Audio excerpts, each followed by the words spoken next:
All right, good evening, everyone. I'm Dylan Ryder from the Johnson County Library's Career and Finance Committee.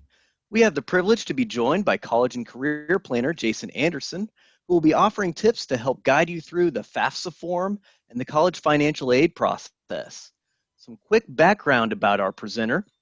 Jason Anderson is a seasoned college consultant focused on affordability, student success, and financial common sense.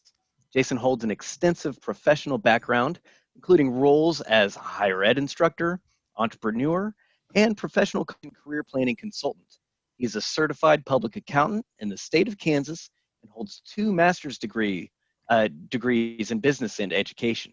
Now, feel free to participate in the discussion by using the chat to add your comments and questions. Jason will attempt to address each question following his presentation. And I should say each question as time allows, because we're going to get a few questions. The contents of this program will be recorded for future viewing. And with that, here's Jason. Go ahead. Hey, thanks so much. I appreciate the kind words and welcome everyone. Like as was mentioned, I've done this presentation quite a few times in the community, and I honestly love doing it. Every time that I get the opportunity to talk about the FAFSA, it's great because parents really love it, students really love it. The FAFSA just flat out, it feels a lot like a tax form, and people respond to it accordingly.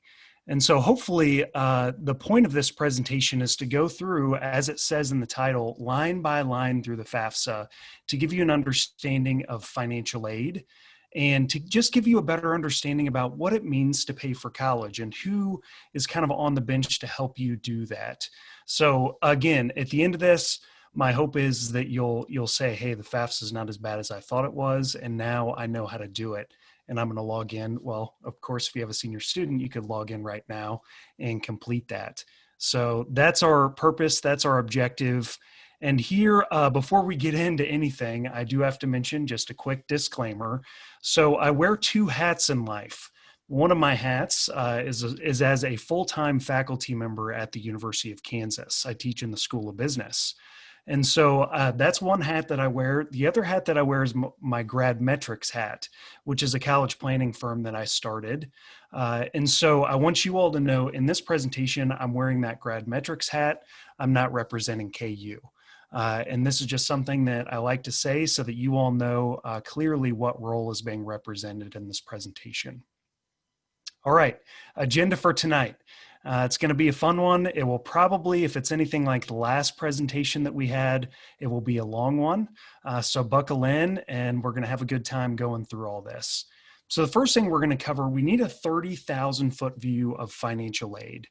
This gives us a good primer that gets us ready to actually fill out the FAFSA form and gives us an understanding as to why we even need to fill it out. Why are colleges asking us to do this? Why is the federal government asking us to fill out this form? So you'll get a good understanding of that. Then we're going to get a general overview of the FAFSA because there's a few things that you need to do. You need to have certain documentation ready. You need to have set up an FSA ID, all sorts of fun stuff there. And then, like I said in the title, we'll be going step by step through the FAFSA. So you'll see screenshots of what it looks like to fill out each section. And that will help you get to where you want to go, which is pressing that submit button at the very end. So financial aid is where we're going to start. Here is a 101 general 30,000 foot view overview of financial aid. So there are several ways that we can pay for college. And part of that is free money. Some of it is money that we have to pay back. And some of it comes from the government. Some of it comes from private scholarships. And so what's offered through the FAFSA primarily, and maybe you've heard of some of these things, the first would be grants. And so this is if you have low income and assets as a family, the government might actually offer you free money to go to school. And so some of these grants you've maybe heard of would be Pell Grant, Teach Grant, if your kid is going to be a teacher and meets certain requirements so that it doesn't flip to a loan. And there's other programs out there, and we'll look at a more extensive list here in a second. Scholarships also come through the FAFSA, and it's not directly through the FAFSA, but what happens is you'll list the schools that are on your college list in the FAFSA. They end up getting the information that you've put in there.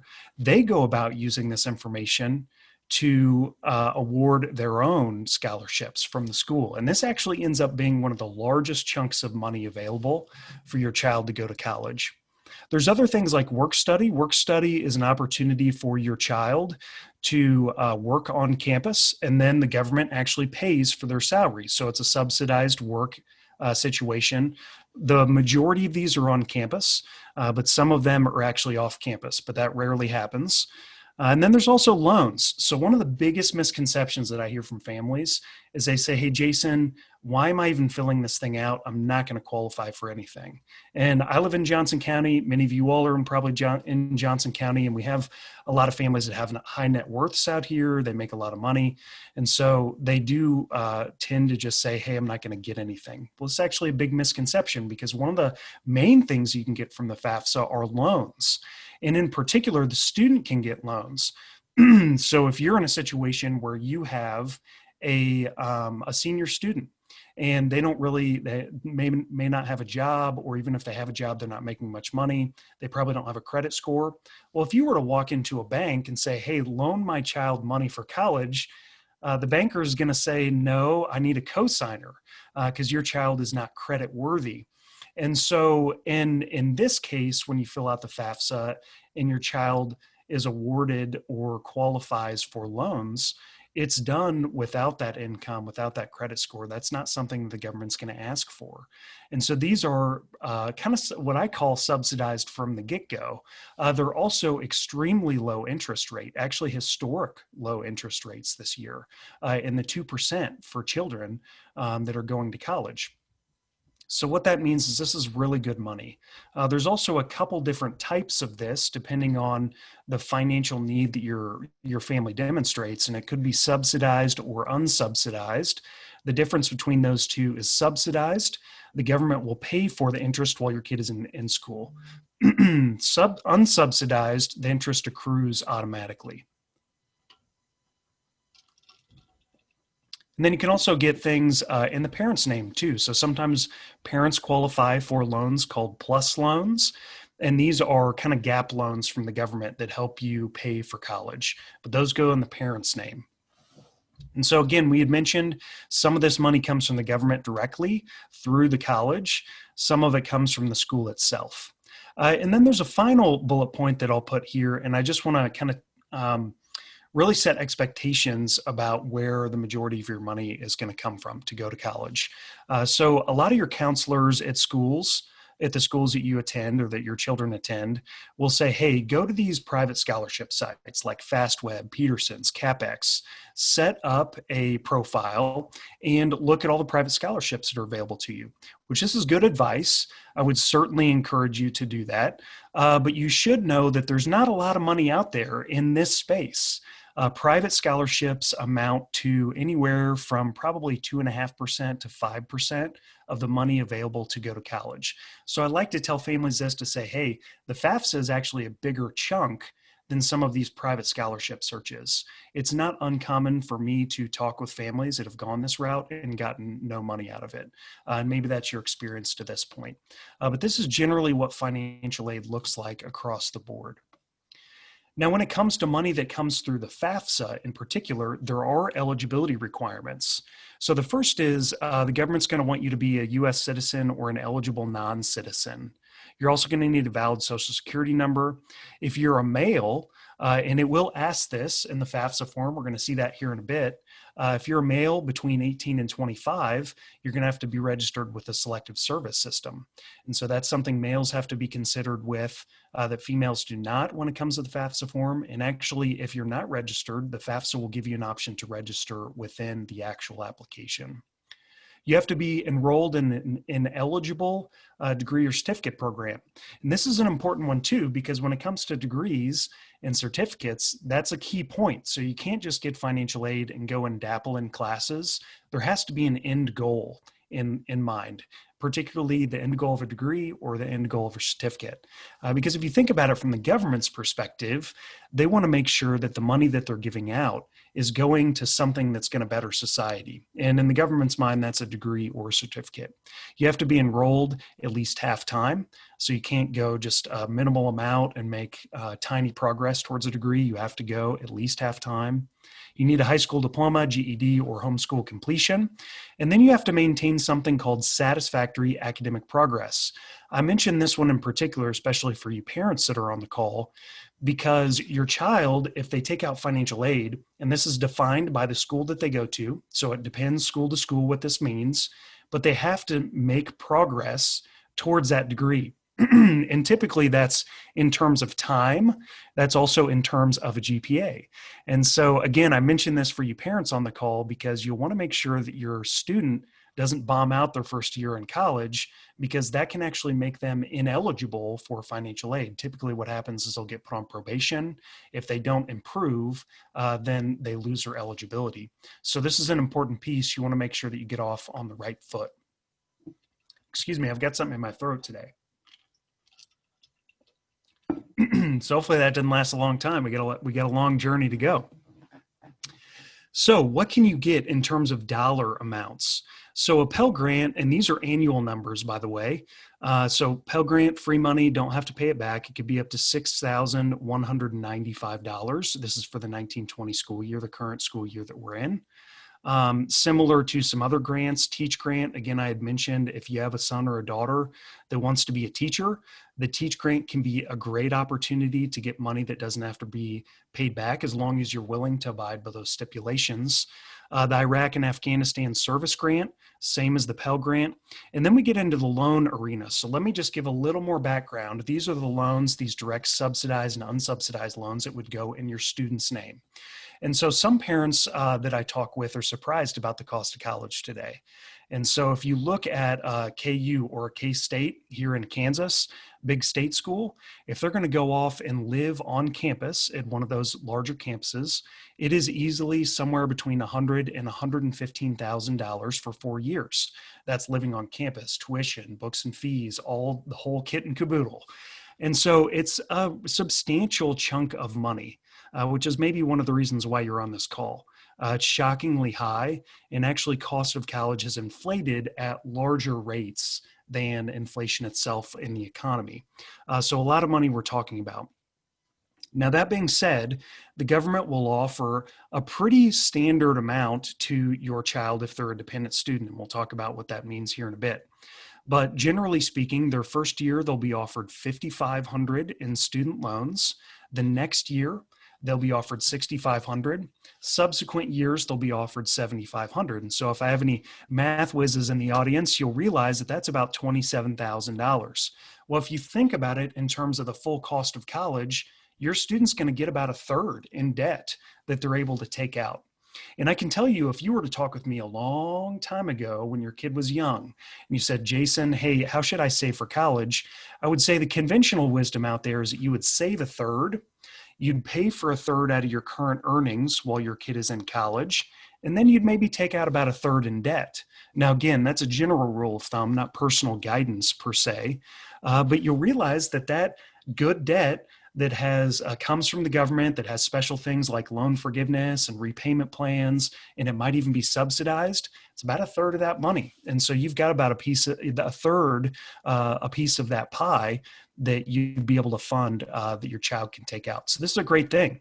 The $5,500 you'll get in subsidized or unsubsidized loans. Then again, I had mentioned, depending on your family's financial need, which will be calculated in the FAFSA, you might also qualify for a Direct Plus loan. These go in the name of the parents. They're higher interest rates. They also require a credit check. So the government doesn't favor these as much, but you still may be offered some additional kind of gap funding from the government to help you pay for college. Not everyone will qualify for this though, but you may, if you see it on your financial aid letter, which we'll talk about what that means, that's where it is coming from. So let's talk that general 30,000 foot overview of the FAFSA. So the FAFSA stands for the Free Application for Federal Student Aid, the FAFSA. And there's two of those words that I want to highlight. The first is free. And so it is a free application. If you find yourself filling out the FAFSA and all of a sudden at the end it says, hey, now pay us $30, you're on the wrong website. The FAFSA does not cost to fill it out. It is a free application.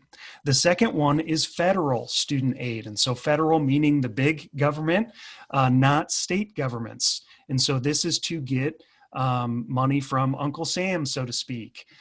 This is the large federal government. The reason why I make this distinction is because this is different than the state. And actually here in Kansas, we have something called the Kansas Board of Regents. And this is kind of a government entity over higher ed in Kansas. And so if you want to be considered for state aid at the state level, you'll actually need to fill out an application directly through the Kansas Board of Regents website to be considered for their scholarships at the state level. Other states, sometimes they actually use the data in the FAFSA application, but with Kansas, you're going to need to fill out an additional supplemental application. Kansas Board of Regents. All right, so the website to fill out the FAFSA, fafsa.gov, and we will look at what that looks like here in just a second. Now, the FAFSA opens October 1 every year. So if you have a senior in college, they will be eligible to fill it out now. October 1 has passed. And so that's probably why many of you are on the call. You're like, hey, I got to fill this thing out. And it's true. It opened up October 1, and filling it out sooner is better than later. And I can talk specifically about that if there's any concerns. But the other thing I want you to know about October 1 is that you have to fill it out every year. That your kid is wanting to go to college. And so this isn't a one and done type of scenario. If your kid goes to college for 2 years or 4 years or 6 years or 8 years, you're gonna have to fill it out each year that they're in college, okay? The other piece that I want you to know is there's two time frames that the FAFSA is going to gather financial information from. The first is it's going to gather historical information from your tax return, specifically regarding your income situation.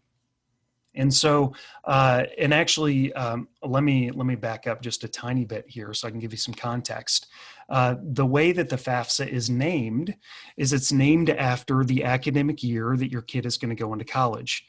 So for instance, seniors, let's use them as an example, they're going to go off to college in the next academic year. And so this academic year is 2020, 2021. But the year that they're going to enter into college is 2021, 2022. And so that's the name of the FAFSA that they want to fill out because it's named after the academic year that they're going to be in college. And I'll point that out again to you here in a couple slides because it's important that you fill out the right one. You'll be given two options when you log into the FAFSA. Anyway, it uses tax information from 2 years prior. So again, those seniors that are filling it out for the 2021-2022 school year, they're going to be using 2019 taxes 2 years ago. But some of the questions, and I'll show you exactly which ones they are, will ask for financial information as of today, specifically things like the balance of investments or checking and savings accounts. And so you'll literally have to log into your banking institution and say, as of today, here's the balance in my checking account. That's not pulled from historic information from your tax return. Again, I'm going to walk you through that, but two time periods that they're going to gather from. And then the whole thing that FAFSA is looking at is it calculates this number called expected family contribution. I could do a whole presentation just on EFC. That's not the point here. We're not going to get technical on EFC or what it means. Just for the purposes of this presentation, which is focused on the FAFSA, EFC essentially means what the government's estimate of what you should be able to pay towards college every year. And that's just a general barometer for schools to award aid based on your eligibility and financial need, okay? So that's EFC. There's two things that's reported on the FAFSA form. Income, again, we talked about that being pulled from your tax returns from 2 years prior. And then assets, things like checking accounts, savings accounts, a lot of those are pulled as of today. The balance in those accounts. It's also, they're going to gather information from you, the parent generally, and your student. And we'll talk about what it means to be a dependent student on your parents as we go through the slide deck. But income and assets is generally what's reported. Now, to get into the FAFSA, you need something called the FSA ID. Specifically, students will need it to get in. They'll also need it to sign the form at the end. And if parental information is reported, which for many of you on this call, that will be the case, one of the parents is going to need it to verify and sign off on the parental information. So for most of you on this call, what that means practically is you'll need an FSA ID for the student. You'll need an FSA ID for at least one of the parents. And how you sign up for that is studentaid.gov/FSAID. Again, it's your access point, the key to get into FAFSA. It's also your electronic signature to get out and submit the form. And so you will both need an FSA ID. All right, now we're to the FAFSA. So that's all the general preliminary information that we need to get started. Again, if you have questions, put them in the chat box. We're going to blow through this presentation and then we'll answer a lot of those. We'll have tons of questions. So don't be shy about asking those. I'm happy to answer those here in this presentation. And then at the end, you're actually going to get figure out where you can download this PDF for your records, but then also you'll have all my contact information if you want to follow up after the presentation as well. So here we go, FAFSA login. So this is when you go to that URL link that I showed you earlier, it's going to drop you at this main homepage. And there's two paths you can go down at this point. One is going to be, are you generally new? Are you brand new to this process? If that's the case for you, you're going to hit start here. If you're a returning user, let's say you're coming back sophomore year or junior year and you're filling it out again, you're going to be returning user, which is an important point. That FSA ID that I told you about, don't just throw it in the garbage bin when you're done. You're going to want to keep that because you're going to have to use it to fill this out year over year. So when you pick which one you are, whether you're new or returning, it's going to drop you at this login page. Now the login page, we find ourselves at another crossroads. So it's going to say, hey, are you a student or are you a parent preparer at all? And so at that point, you're going to have to pick whether you're the student. If you're the student, it's going to ask for your FSA ID and you're going to use that to enter the FAFSA. If you're a parent, it's actually going to ask you for data points, not your FSA ID. This is kind of confusing to some parents. They're like, well, why don't I log in with my FSA ID? Well, let me get a little philosophical here. The government, again, if we look at this from their perspective, this is the government, or this is the student's form. They are in the driver's seat. This is generally their application to the government for aid. The government, again, once they get to college, they're an adult. They're on their own, generally speaking. And so the government treats them as an adult in this form. And so again, from the government's perspective, all the questions are written as if it's being written to the student because this is their form. And so if you're a parent trying to log in, it's essentially asking you, hey, verify information about the student because this is their form. So your access key to get in is verifying information about your student. Not your FSA ID. So hopefully that makes sense and clears up why those two login screens are a bit different. Either way, you'll get in, you'll have to agree to a disclaimer. Again, this is a government system, so there are protections and safeguards and things that you have to agree to. And so that's what this is about. Now here is another kind of pathway that we have to choose. And this is why I had mentioned the naming of the FAFSA form is very important because you'll see that there's two options here. One is the 2021-2022 FAFSA, and one is the 2020-2021 FAFSA. And so remember, I told you these are named after the year that you're going to enter into college as a student. And so you can imagine, like I said, I'm a college professor, and so I'm teaching class right now in the current school year, which is 2020-2021. So if I had a student that wanted to come and learn and start in the spring semester, they would be filling out this 2020-2021 to join us in the spring. But your senior student is going in 2021-2022 next year. And so this is the one that you want to fill out, the one that's opened October 1. Again, the reason why I mention this is because if you go and fill out 2020-2021, your financial aid office is going to say, we don't have a FAFSA form for you for next year. And it's because you filled out the wrong one. And then the worst thing than filling out the FAFSA once is filling it out twice. So make sure you pick out the right one first and you won't have that issue. All right. As you get through the FAFSA, you'll realize that sometimes, so some families get into it and they realize, I don't have everything I need here. I need to go back and I need to gather a W-2, or I need to grab some more documentation, or I need to ask my accountant something. And if that's the case, you can leave the form and you'll use a save key, which you'll create here, and your application will be saved for 45 days. So it's important to build a safe key or a save key so that you can get back in and your information won't be lost. Now, there's another thing I want to point out at this point in the process. See these little question mark icons right here that are enclosed in a little circle? Those are what I call helper text. And so when you click through this, it will give you detailed guidance on whatever question you're trying to answer at that moment. And so, for instance, if you were to click on this, it's going to give you directions on what you need to put. And actually, I don't even remember the exact qualifications. I believe it's 4 to 8 characters or something along those lines.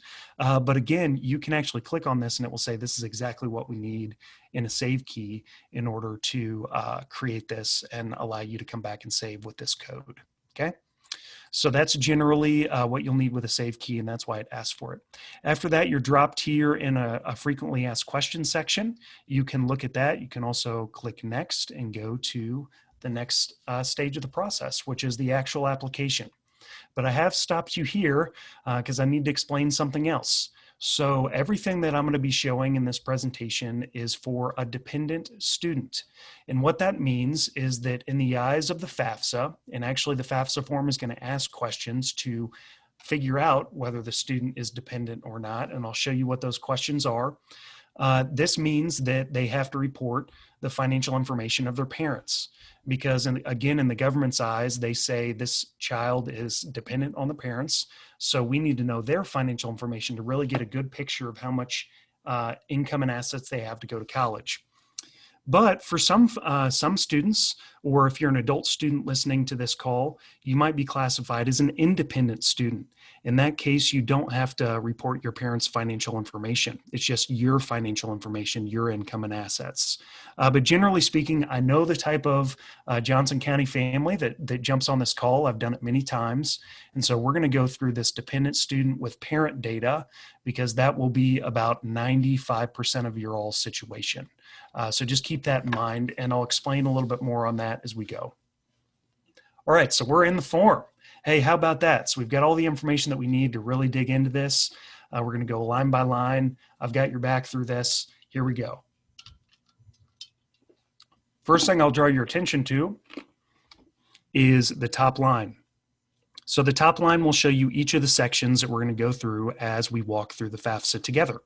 So the first is student demographics. This is where we're going to get demographic information by the student. Then school selection. So this is where you're going to say, hey, I went to this high school, and these are the schools that I'm looking into. This is my school list, the list of schools that I want this information to be sent out to. Then dependency status. These are those questions that I told you the FAFSA is going to ask in order to figure out whether you're a dependent student or not. Then parent demographics, then parent financials, student financial information, and then we'll sign and submit. Then there's this final one that says confirmation, but that's just a confirmation screen. Once you sign and submit, you're done with the FAFSA. Okay? So here we go. Student demographic information. So this will be social security number, first name, middle initial, last name, and date of birth. Then we move on to the email address and telephone number. And I will tell you this email address, please make sure that it's one that your student checks, because they will, as you submit it electronically online, and that's the scenario we're walking through here, they will send things like, hey, your FAFSA is processed. You can log in and view your student aid report. Things like that will go to the email of the student. So make sure it's an email address that they check. Then it's going to go to their permanent mailing address. And after that, it asks this strange question that it says, okay, have you lived in Iowa for 5 years? Which, of course, this is just for example purposes. In your case, it will be, have you lived in Kansas for 5 years? And a lot of folks are like, why does it ask that? The reason being is because you've maybe heard of something like that's called in-state and out-of-state tuition, right? And so if your kid is to go to K-State or Fort Hays State or whatever that looks like, they're going to pay a vastly lower tuition rate here in Kansas as a Kansas resident than trying to go off to, let's say, Oklahoma State or Missouri State, my own hometown.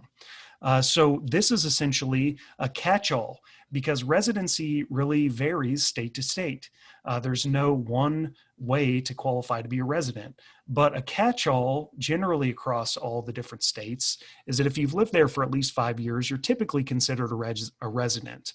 And so this is a catch-all that the FAFSA is essentially throwing out a net, trying to figure out your residency status to calculate some of those cost of attendance numbers. Then it's going to ask if you're a US citizen, or this is where you would pick if you're an eligible non-citizen. At this point, it's actually going to say, hey, Iowa has a state application. Start your state application link, etc. I told you that in Kansas, Kansas Board of Regents is where you're going to want to go to fill out that separate application. If we have time at the end of the presentation, I can actually show you a screenshot of that, share my screen, and show you where it is. And so you will go to the next page. Actually, before I go there, this is a bubble that will pop up. I want to tell you at this time, the FAFSA is smart. And so it will actually vary what you see based on what you enter. And this is one of those instances. After that, it's going to ask what's your high school completion status when you begin the college year.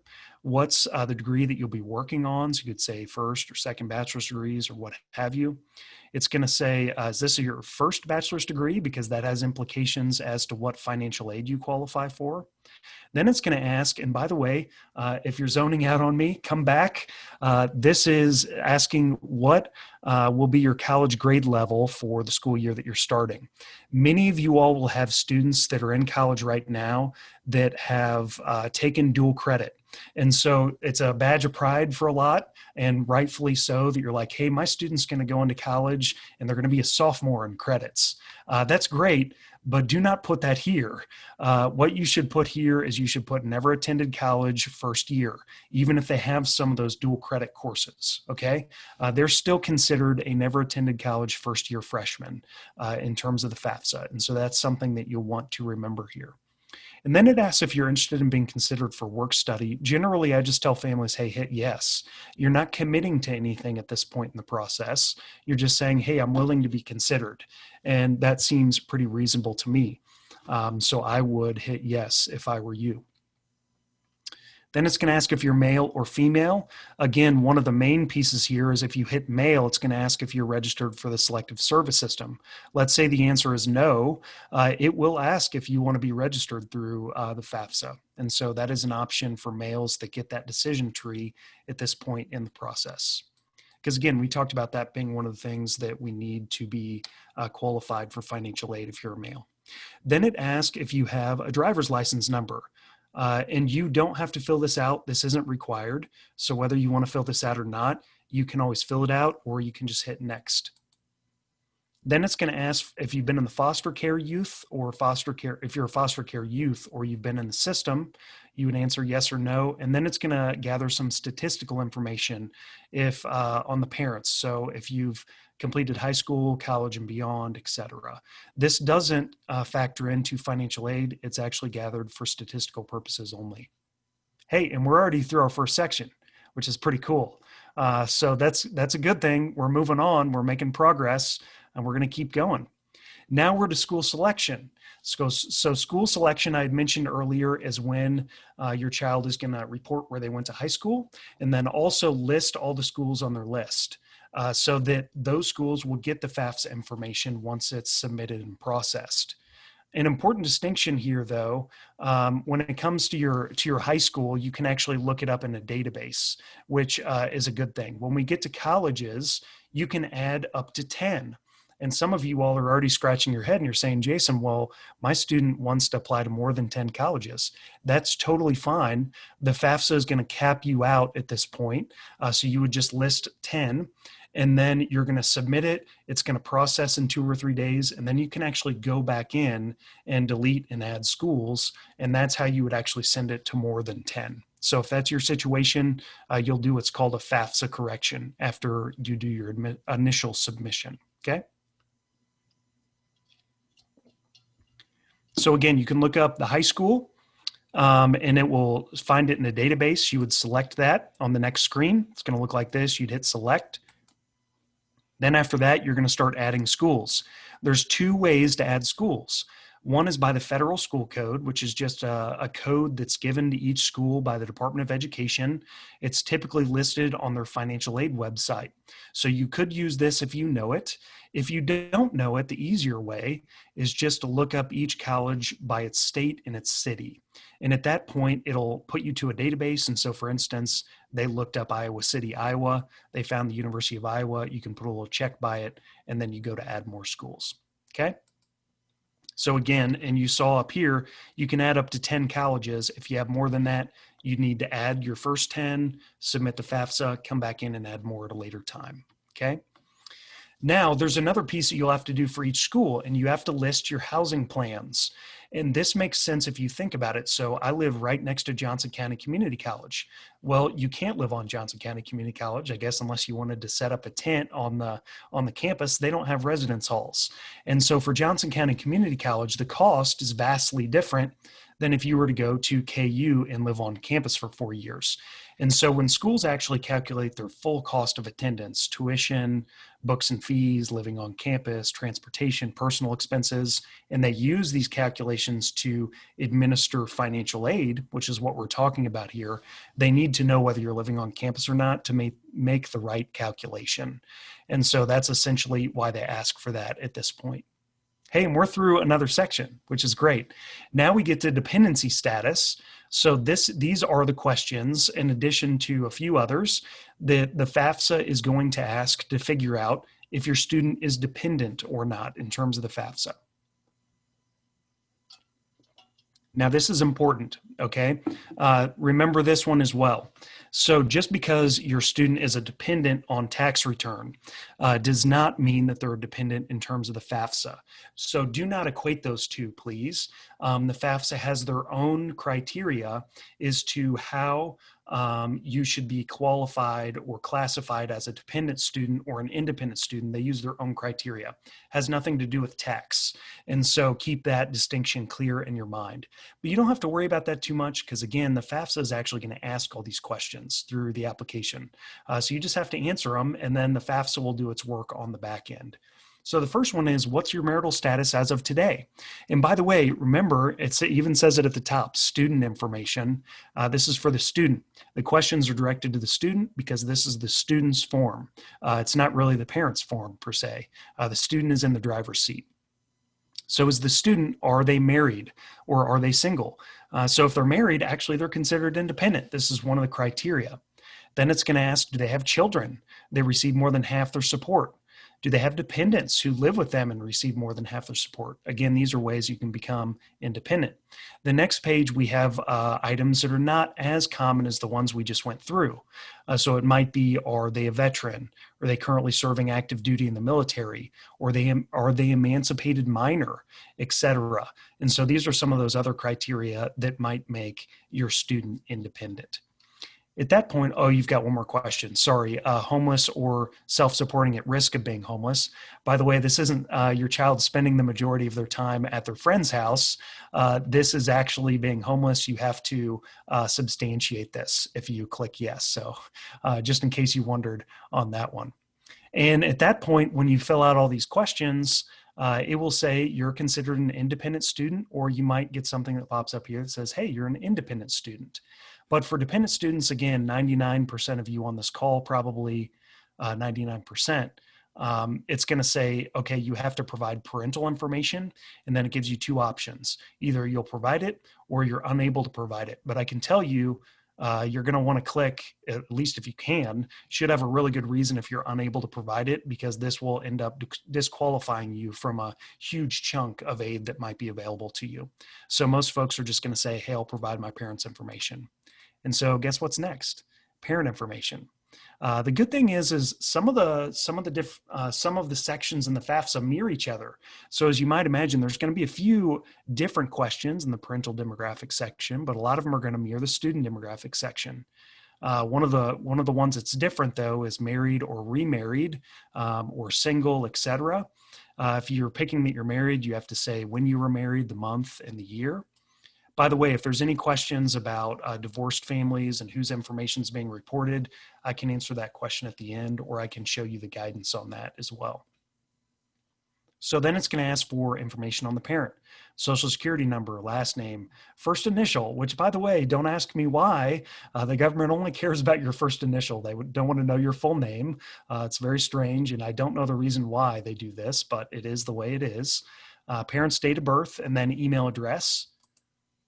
Then you'll have a second parent, if that's the case, where social security number, last name, first initial, date of birth. And then it's going to ask parents, have you lived in Iowa or Kansas, in your case, most likely, for 5 years or more? You'll answer that question. This one's different for the parent section. This is household size. And so it's going to ask for the parents. And by the way, when they're grayed out like this typically is because the FAFSA has gathered information from a previous part of the form, and it's saying we've already gathered this, and it won't let you edit it. So it's going to say, hey, you have two parents. Blanked out, I guess, yourself. And so that's another one, and they gray that one out so you can't edit it. But what you can edit here is if you have other children that even if they don't live with you, and then it gives some criteria. Other people that live with your parents, that they provide half their support, et cetera. These are kind of dependents, right? And so you can edit that one, and you can add people in that category. And then it's going to automatically calculate your household size here. The next question, which does have implications for financial aid, is how many people are in your household. And I can tell you, when my parents filled this out, this was a fun one. I'm a triplet, and I also have an older brother that's 3 years older. So if you do the math on that one, my parents had 4 kids in college at one time. And so at this point, they were able to put, hey, we have 4 in college, and it actually has implications for that EFC number that I talked about. So that's important to fill that one out. And then we're done with parent demographics. So we have gotten through all that section. Now we are to the part that strikes fear in the heart of families. And we're now to the financial section. But I can tell you, we're going to get through this together. And all you have to do is take a deep breath, because actually the government offers you many tools at this point to make this a lot easier than it used to be. And so, for instance, there's the IRS data retrieval tool. And so many of you all will qualify to use that tool that's embedded within the FAFSA. That hasn't always been around. And honestly, some weeks it also hasn't. And it looks like maybe somebody is drawing on my screen. Not really sure how that's happening. But anyway, so the IRS data retrieval tool sometimes it's also been shut down. And so it hasn't been available in all years, but it is available as last I checked this year. So anyway, you will put what tax return. Well, first you're going to put whether there is a tax return that you've completed and the status. So if you've completed it or if you haven't, then you're going to put the type of your tax return, which if you're confused on this one, if you have a digital copy or a hard copy, it's going to be listed in the top corner of your tax return. And then it's going to ask what's your filing status, which is also listed on your tax return. So it could be married, filing joint, or separately, or head of household, or single, etc. Then if you are eligible at this point in the process, and again, some will be, some won't, but a lot of families are, a little tool will pop up here that says, do you want to use the IRS data retrieval tool? And this is essentially just where you have the opportunity to import your tax information directly from the IRS, which is a huge win. It doesn't eliminate all the work for you, but it does a very good job in helping through that process. And so you will get parent financial, you'll get a screen at this point where it will say link to the IRS, and then it will take you to an external site. And it looks like we've got somebody writing on my screen again. I'm not really sure how that's happening. So essentially, we've got the IRS data retrieval tool. And so this will take you to an external site where you essentially will put some information on there and confirm it, and then it will import your data. So at this point, sometimes you will get some grayed out areas here when it imports your information from the IRS. So it's essentially saying, hey, we've imported this information. We're not going to allow you to edit it. But if you're not in that situation where you couldn't use the IRS data retrieval tool, perhaps you may have to click on the helper text icon, and it will essentially give you the opportunity to look up this information on a line in your tax return. So for instance, here it says, what's your parents' suggested gross income? And it's going to say, hey, go to line 1040 8B. And that's essentially what you would have to go and do manually, look it up on your tax return. But again, the IRS data retrieval tool sometimes gives you the opportunity to skip some of that hassle. But a lot of times you will still see this one, even if you use the IRS data retrieval tool. You'll have to split up wages between parent one and parent two. And you can do that through some of the documents listed here, like I think K1s and wages like W2s, things like that. All right, then you get to the point where it's asking if you filed a Schedule 1. You can put whether you yes, no, or don't know. Then it's also asking if you've received certain government benefits. And if that's the case, it's going to ask you to fill that out here. All that's used in some of the financial aid calculations that are given to you at this point. Then it's going to ask what income tax you paid. Again, this might be something that's imported. If not, it will show you the line to look for that in your tax return. And then we get to what I call the untaxed income portion of the FAFSA. All right, so untaxed income, again, the point of the FAFSA here at this point in the process, it's trying to get an understanding of how much income you make so that it can figure out how much need you have for college. And it's pulling that information from your tax returns. So at this point, we sometimes have to add back some things that may not be accurately reflected on our tax returns to give the government a better understanding of how much you actually make year to year, or at least that you made in 2019, right? And by the way, if that doesn't match your current situation, we can talk about what you should do at that point as well. That'd be a great question to ask me for the end of the presentation. But it's things like combat pay, special pay, college grants and scholarships, education credits, which again may not apply to you the first time around, but you may actually do some of this second time around if you're claiming some of those on your tax returns. Untaxed portions of IRA distributions, IRA deductions, tax exempt interest, things like that. Child support will be looked at here, earnings from cooperative education programs, taxable earnings from need-based employment programs. If you have any questions on any of these, you would, again, hit that helper text icon. It goes into depth. So if you're like, I don't even know what this is, that's a great place to click on it and figure out in depth what the question is asking you. But again, I've seen families go through this whole thing and not have anything that's applicable. And then in that case, you're just putting zeros. But one of the ones that I will turn your attention to is this one where it says payments to tax deferred pension and retirement savings plans. These are codes on your W-2 form. And so you'll see W-2 form boxes 12A through 12D, codes D, E, F, G, H, S.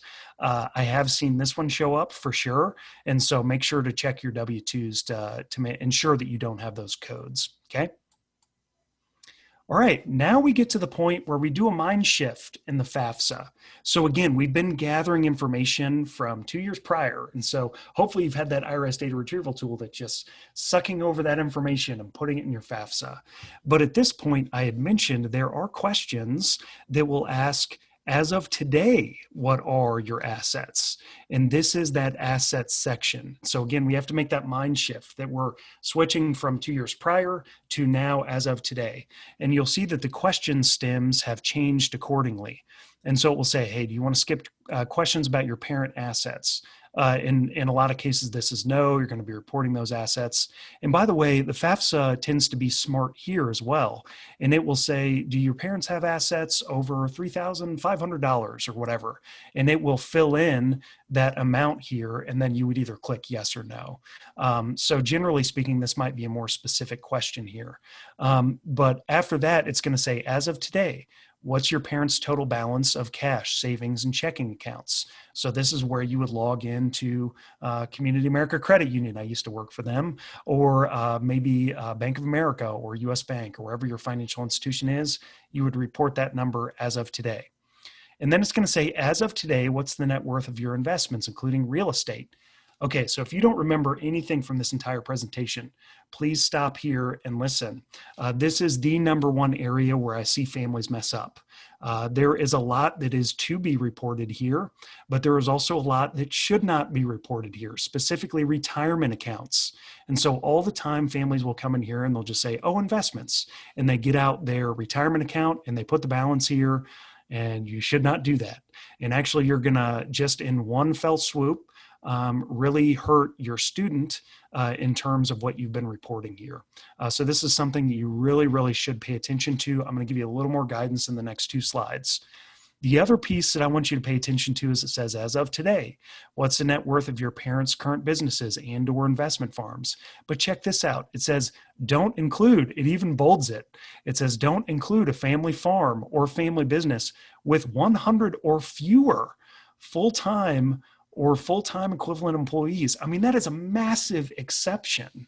And so we're talking about larger businesses here.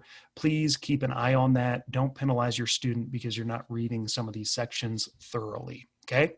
But again, I had mentioned the dreaded question 89, which these are actually numbered. If you were to pull up the printed FAFSA form, they have numbers to them. And so this is 89. And then as we'll see, students have the exact same questions. And that's question 41. So I have linked the helper text guidance that you'll see in the FAFSA here, but make sure to, generally speaking, also, and I'm still getting these marks. I'm not really sure what that is, by the way. Sorry about that, guys.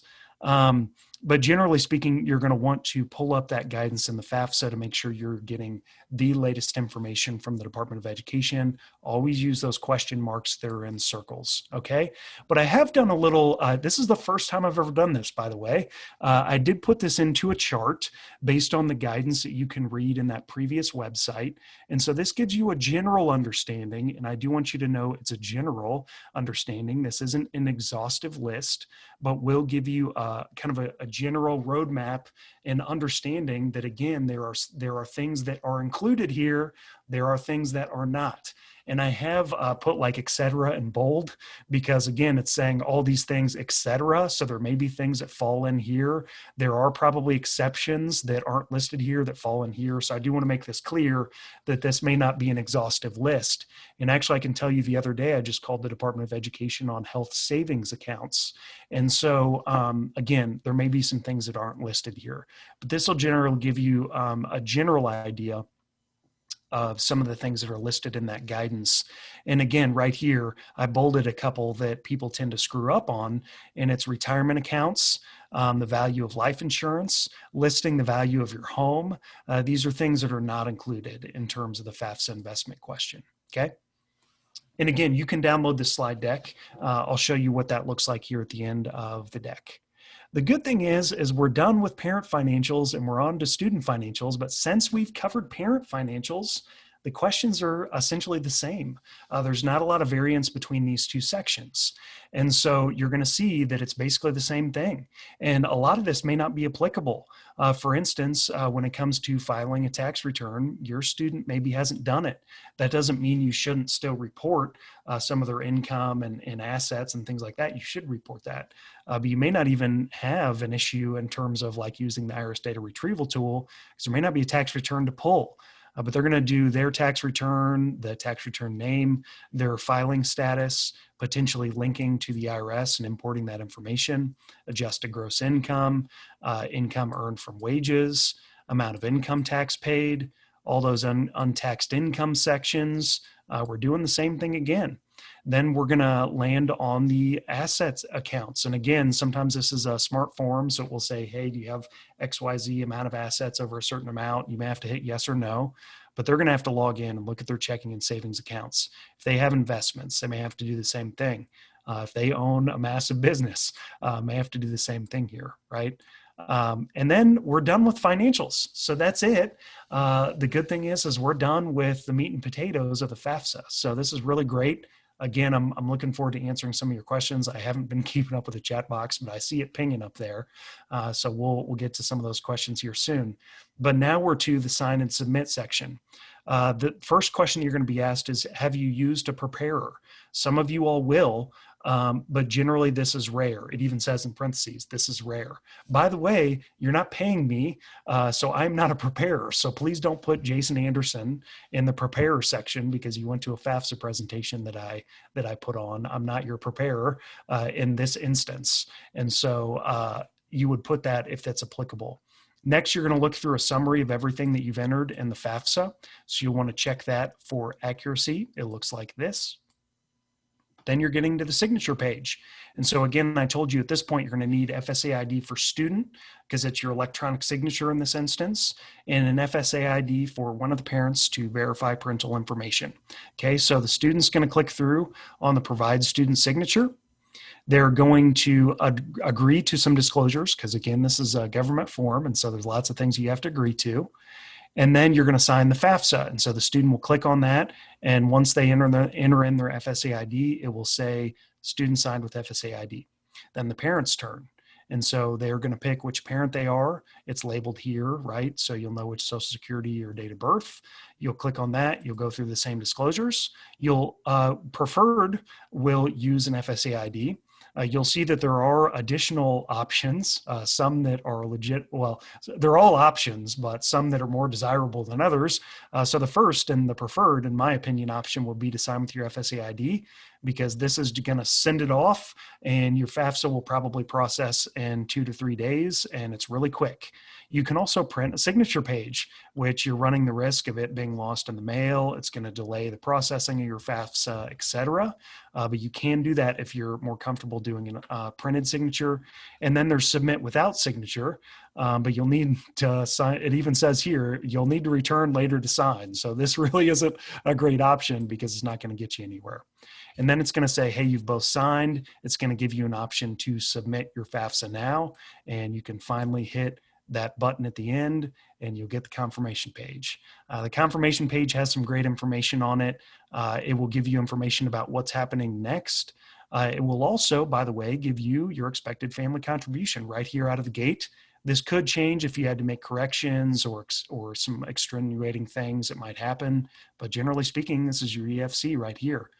And then we get to the point where we've got schools on the FAFSA. So any schools that you've listed will show you the link and some statistical information from the college scorecard. And I would highly recommend you go and visit the college scorecard. It's a government website that's quite honestly, it's excellent. Got some great information there. So it's linked right there. All right, now some of you all, and I had even mentioned you might want to add more schools at one point, or maybe you're asked by your financial aid office to make a correction, or maybe you're talking with a friend over some drinks and they say, hey, I did FAFSA this way. And you're like, oh no, like I did something wrong. I had an error in my FAFSA. Well, you can go back in and correct it. And so how you do that is you'll log into the same FAFSA page. Once it's processed, and you'll see here, current application status processed successfully, you can go in and you can make FAFSA corrections through this link right here. There's also something called a student aid report. So when your application is processed, you'll get an email, your student will get an email saying, hey, your FAFSA is processed. And at that point, you can log in and you can view something called a student aid report. And so what this is this is kind of another confirmation, but it also has some additional information that someone like me could interpret or your financial aid officer. So it's got a little more information in there. And it's an important document. And by the way, at the same time you get the student aid report, your school is also getting information through something called an ISA report. You don't have to worry about what that is, but essentially what they're getting your financial information to at this point, which is why I mentioned you can actually go back in, delete and edit schools, add more, do that type of thing, because they've already got that report that's gone out to them. Student aid report looks like this. You'll mention that there's a few things. Again, there's some additional data points like this little C here. Most people don't know what that is, but EFC is listed here again, all your information, etc. You can also download it as a PDF. All right, so we're at the end here. Again, get your questions in and I can answer those. So looking forward to that. But generally speaking, after the FAFSA, what's next? And so after the FAFSA, you're going to get an email in a couple days saying that your application is processed. Then you'll get that student aid report. And then the whole idea behind filling out the FAFSA is actually not the FAFSA itself. It's to get money, right? Whether that be loans or free money or qualifying for scholarships at the school. And so what happens is, let's use the senior example again. You're going to fill out the FAFSA. You're also at the same time going to be applying to these schools and doing any additional stuff that they have in terms of financial aid. So for instance, like some schools require additional documentation or additional form, or some require what's called the CSS profile, which is a totally different application than the FAFSA. But once you do all the stuff the school is asking you to do and you've submitted your FAFSA and they've gotten your information, they're going to go about compiling something called a financial aid letter. And it's the full cost of attendance to go to that school. It's all the aid that you're being offered from the government and from the school itself. And that's the only time that you actually really know what the college is going to cost, because you've got all your aid lined up, you've got all the costs lined up. And this is the time where I like to say college is like a used car lot. So you get to put all your financial aid letters in a row here, and you get to compare what's the best deal, what's the best fit, and then you finally select which school you or your kid is going to go to. So financial aid letters are really important. If you have any questions about that, you can always hold on to my email. If you have some questions on your financial aid letter, I can help you through that as well. If you want kind of a preview of what it might cost and what these full cost of attendance numbers are, especially for your income bracket, most schools publish what's called a net price calculator on their website. And so you can go there, enter in some information about you, and it will give you a general understanding about what that full cost might be. All right, so we are at the end officially here. Here's some stuff I want to leave with you before we get to questions. It looks like we have probably about 40 at the moment. So here's my contact information. That's my business cell phone number. You can call, you can text. That's also my email for my business. You can email me at any time if you have questions. If you want the slides, I have those posted in PDF form at gradmetrics.com/workshops. And bonus there, I actually post all my workshops there. And so there's other things that I've done for high schools or for COVID-19 and college planning. You can also check out my blog. I've got some more things there. And so lots of great information there, and would encourage you to keep in touch. So that's all I got. I will push it back to the moderator. Well, boy, thank you so much. As you said, the chat was humming along. I tried to take care of some things that I knew the answers to, but yeah, I will entrust your greater knowledge. So we're going to tap into that. But first, real quick, if everybody could just do me a favor and pop into the chat and just thank Jason for taking the time out of his evening to share all this outstanding financial aid information. I know this will be a big help to all of you. So, and there we have the the thank yous rolling in. Yeah, It's a and good. thank you all. I mean, I love doing this workshop. You can tell I'm passionate about it. And I will tell you, bonus for me, it's not my birthday this time around. The last one that I did for the library was on my birthday. So, hey, at least it's just an average, what is it, a Wednesday? Average Wednesday for me today. Yeah, I was gonna drop that in there. I was also going to ask you, with all the random drawing happening on your screen, did you maybe get a good deal on that new house, or Yeah, yeah, definitely. Well, and I was a little bit concerned that maybe we were hacked, but I'm guessing maybe people have the opportunity to draw, and maybe somebody's doing it and they just don't realize it. But when somebody said hi on my screen, I kind of thought, oh man, do we have like a passcode on this? I didn't know if somebody is pulling my chain. We've got a hacker on the call. I'm not really sure. And we do have a passcode, but I was thinking that maybe I don't know, you hear some weird knocking in the night, or Yeah. but anyway. Hey, we are close to Halloween, right? Exactly. As somebody points out, spooky season is here. So let's get into some of these questions. Obviously, a really, really great topic to get started on, the topic of a divorced family. If the parents are divorced, Yep. which parent should be used? Yep. Is there a single, widowed, divorced filing option? Can you just unpack all of that? Yeah. Yeah, absolutely. Absolutely. So let's start with divorced or those type of situations. So generally the guidance is, and by the way, on any of these questions, if you want more information, just email me. I'm happy to respond with the direct websites. But generally speaking, there's kind of two levels that you have to go through. And so for, let's say, a divorced family, if you typically have an arrangement where the kid is staying with one parent or the other or a mix. And so the first level that you have to think about is, who is my kid staying with the most?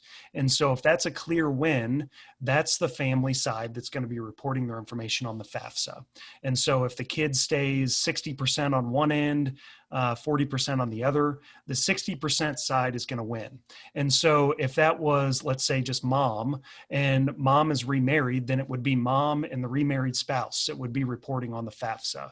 Dad would not be talking about that type of situation. If it's a clear 50-50 split, or it's like they spend half and half, and it truly is half and half, then the next level you go to is finances. And so who supports the kid the most? And there generally is a clear winner on that one. And so that's who would report information on the FAFSA. Excellent, excellent. All right, all right. So we have our next option here. Okay, let's go with my student is a senior and is not for sure whether or not he will start college in 2021, 2022. Should I Okay. still fill out the FAFSA to be covered if he decides yes? Yeah, absolutely. I would. There's no harm. And actually, I believe I filled one out last year, and I'm looking at PhD programs. I may never use it, but it's not a big deal. I send it to the school that I was looking at. It's going to be in their file. I'm sure after 3 or 5 years, they're going to shred it. And so it's not a big deal. The other thing, too, that I would, for that specific situation, that I think is helpful is, if you do go through the process and you get admitted, you go through the financial aid process, you fill out the FAFSA, you may at that point want to just like do a gap year or defer admission or do some things like that. And so you have some options when you get to that point. But yeah, I see no harm in filling it out, even if you don't use it. All right, and I will take a quick moment here to say that we have an attendee who fessed up. She said she was trying to do the chat and accidentally pushed a button that said Jason Anderson screen, and then I mean, Awesome. Hey, well, it girl, made it fun, right? It made it fun. So why not? right, and still PG. So I really appreciate that. So moving along, it's a great question here.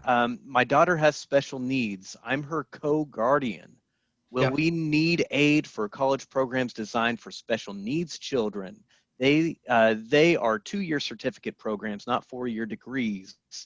And this is a big one. So if you want me to pump the brakes here, just let me know.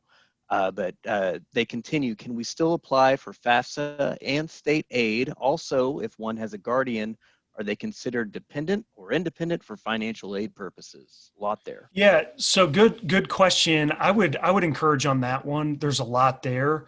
To shoot me an email, because there's a couple of things there. One is and you should know, FAFSA, just like when you're filling out your taxes, you can call the IRS. They have a hotline. Same thing with the Department of Education. They have a hotline that you can call. You can ask some of those specific questions, because obviously we didn't look at all that helper text. And so but there's a lot going on there, with maybe special needs trusts and different maybe income that's coming in that might be rather unique. And so you can send me an email. I can give you that guidance. The other thing is too, and I don't have this expertise, but I do know some people that do, that work specifically with families around special needs, that have expertise and knowledge in that area. And so I may be able to make a referral to somebody that could give that type of help in my absence of knowledge. And so happy to help out in the ways I can, but that's not something that I could probably answer. Some of those nitty gritty, more individualized situations, like I would maybe even call the hotline and do some things like that. So that's probably as good as I can do in this presentation. That's great. Great Thank question, you. though. Yeah. As soon as I saw it, I was like, I'm saving that one for later. So we had a bunch of questions about financials. So I'm going to kind of run through these here one by one. We'll start Okay. off. Do you recommend using the IRS data retrieval tool? Any downside to using it versus entering in your?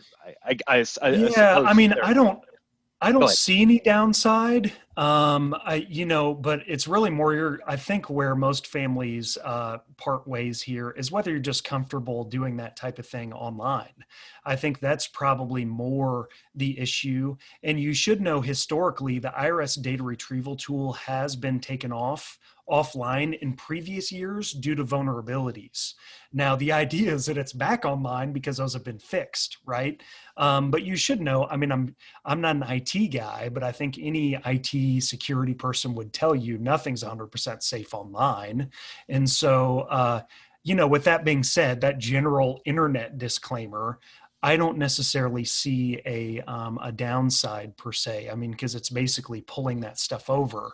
Um, the other piece is that I had mentioned in the presentation is that not everybody qualifies.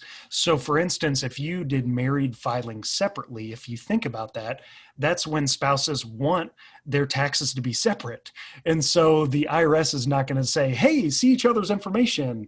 And so that would be one situation where you couldn't use the IRS data retrieval tool. So there are specific occurrences like that you may not be able to use it. And in that case, you won't be given the option in the FAFSA to do it.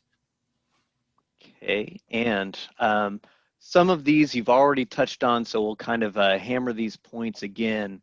As far as disclosures, I'll give you kind of a list here. Do we include HSAs, so health savings accounts, so HSAs, IRAs, Roth or traditional, brokerage accounts, 529s, gifted but undeposited money? What do we do with those? Yeah, good question. I'll go back to that table that I did because it is and it's I just basically copy and pasted the guidance into these different cells. So this is basically if you were to click on that helper text, I just basically kind of split it up into two columns, which is helpful. But this is essentially what we're looking at here. So you can see some of the ones here, like I think these are called UGMA and UTMA. I used to call them UGMA, but you actually like mush that together. So I'm not sure I'm going to be able to tell you exactly how that's called. But I call them UGMA and UTMA accounts owned by the parents. So that'd be included, for instance. Down here is some of that specific information about 529 plans or covered L savings accounts or other education savings vehicles. That guidance is listed here. Their IRA, so retirement plans like 401k, pension, annuities, IRAs, et cetera, that would be included under retirement assets, not included, value of life insurance, et cetera. So a lot of that, again, if you pull up the guidance, will give you some guidance here. Now, one thing I will tell you, and I learned this one, is HSAs are really not listed that much in the FAFSA at all. So I had to call the hotline to get some more information on the HSA. And to be honest with you, it's been a few weeks, so I don't want to say, hey, it was this, because I want to make sure to go back and refresh. So if that was your specific question on HSAs, send me an email and I can look back at that because I did document it. I just don't have it right in front of me. No worries. Okay, And I forgot so a comma here, but generally, there you go. oh, and I'll double check for dotting all I's and lowercase Yeah, J's. yeah. Uh, Keep me honest, man. Keep me honest. okay, moving along. Is the Kansas Board of Regents information submitted before senior year of high school or the June prior to entering college? Yeah, so the Kansas Board of Regents, actually, if you download the printed FAFSA, so you can just Google FAFSA PDF, and you'll see that there's a printed version for folks that don't want to get online and do it that way. And by the way, you should know that. You can do this printed and mail it in, and that was the way you used to do it. There's also a mobile app, by the way. So you can do it a number of different ways. But generally speaking, if you were to pull up that PDF in the first page, it would give you deadlines for state aid. and it varies state to state, but you're going to be filling that out kind of at the same time period to be considered for financial aid. And like I said, I'll actually stop the share. I'll bring this back. Hopefully you've got my contact information by this point. So I will look that up while we're answering more questions, and I'll share that screen, the Kansas Board of Accountancy, or Kansas, sorry, not a Board of Accountancy, Kansas Board of Regents. Great. And I went ahead and dropped Jason's email in the chat as well. But for anybody who's maybe just dialing in and not seeing the screen share, that's jason@gradmetrics.com. So just how it sounds, JASON at grad, GRAD metrics, METRICS.com.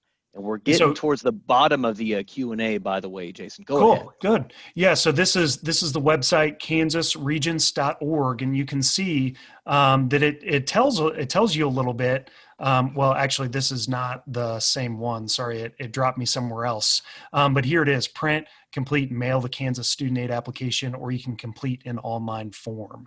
And so this is where you would go to fill that one out. And you can see the deadlines are listed here. So priority May 1, April 1, May 1. So you can look at that information here. Excellent. I hope that covers that for that question. The last one I have here, is there a place, website, or person that we can go to have this explained more easily? My parents are having trouble understanding the information since English isn't their first language. Yeah, good question. Well, it depends on where you can get those resources. There's one area I know that Community America Credit Union, which is a program that I helped create several years ago, they do some college planning guidance. And generally, if you go there, they can sometimes get a teller or a banker that has bilingual capabilities to sit down and maybe go through some of that. So that's a resource I would check into.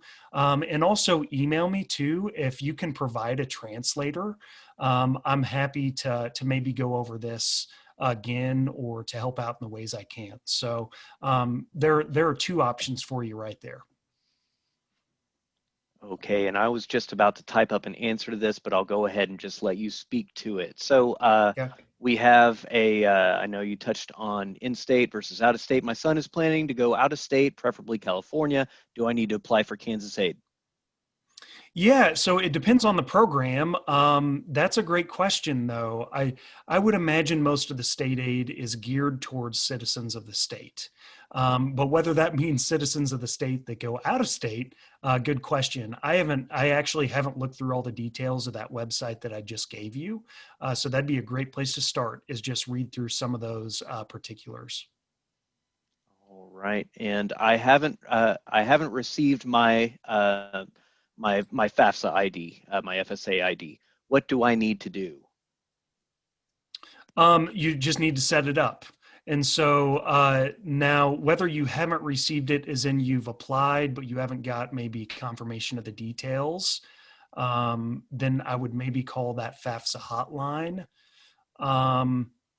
But generally speaking, once you apply, you'll get that information pretty soon. So I don't know. I'm not sure how to answer that one in particular. I'm not sure. Right. Okay. And we had quite a few questions as your presentation was ongoing. Who all needs an ID, Jason? Yeah, so generally speaking, the student will need it, bar none. I mean, it's their form, and so they need it to enter, they need it to exit. And then if parent information is included, then one of the parents is going to have an FSA ID and verify that information as well. As you can imagine, you're reporting information to get loans or free money from the government. And so they want somebody signing on the dotted line because there is fraud. I've sat through Department of Education trainings where the inspector general comes in and talks about some of the crazy stuff that they see. in these aid programs. And so fraud happens. And so the government does want you verifying this information. And by the way, there's also an additional layer of vetting called verification. And so some of you all, the school will come back to you and they'll say, hey, verify this. Give me this document that says that this number is right. And so that does happen to some families. That is a process just to make sure that people are being honest. So yeah.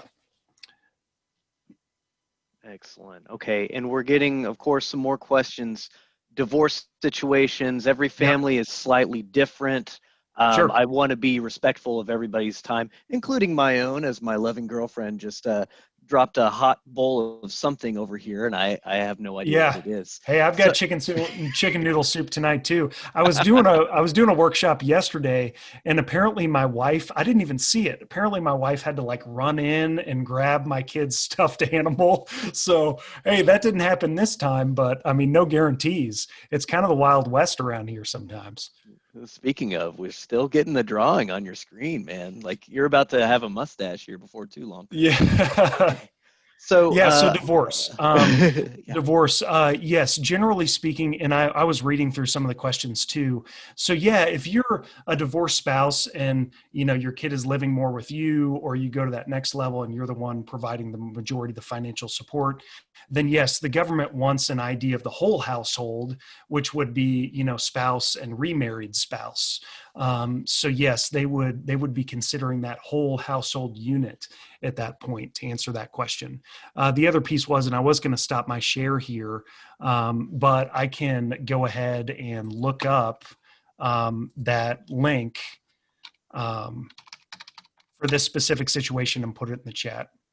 Okay, and while you're doing that, I also got more than a few questions about where do these these recorded programs live. So easiest way to find that, obviously, I want you to head to the library's website, jocolibrary.org, because we have a ton of stuff, whether it's for you, for your students, if we have job seekers, whatever, we have tons of resources. But if you're solely looking for recorded presentations, easiest way to get to them, youtube.com/jocolibrary. You'll see right on that front page, there will be a career and finance playlist. So that'll contain every single program that we've recorded to date.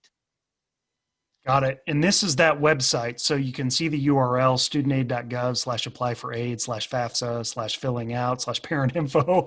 But I just Googled, I believe I Googled like parent whose information should be reported on the FAFSA. And you should go to the studentaid.gov website. But here it is. It gives you all sorts of cool stuff about which parents you should report. It even gives you a nice infographic that you can look at. And so all those particular information, particular situations are kind of outlined here. And if you run into something that's not covered here, again, there is a hotline you can call and send me an email. I'm happy to provide the information you need. I can't believe it. I think that's the first time we've mentioned the hotline. That was a hot button topic last time. Yep. Yeah, the hotline, the floating help in the form, like all these different things that try to make it as self-service as possible. So definitely look into those, as well as you have Jason's information on the screen right there.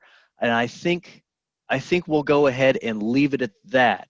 So if any of the questions haven't been fully explored, Jason has offered himself up to receive your emails, those texts, as he mentioned earlier. He might have to eat his soup first, but he will get to it. I fully believe that. So thank you all once again. Thank you, Jason. This is a program I've been looking forward to all day because, as I think I said earlier, I know a lot of people are getting helpful information that they really need for this excellent, if confusing program that our government has for us. So thank you all once again. Our next career and finance program will be focused on networking tips and skills. That program will take place Monday, the 9th of November at 6:30 p.m. and will feature Efren Mojica from All About You Consulting. Visit jocolibrary.org and click on the Career and Finance feature to discover all our upcoming programs, sign up for our monthly Career and Finance e-newsletter, or find additional career and finance resources. Also, be sure to follow the library's Facebook page, that's facebook.com/JoCo Library, to receive notifications for additional live online Johnson County Library programming for all ages. Thank you all once again, and have a fantastic evening. Good night, everybody.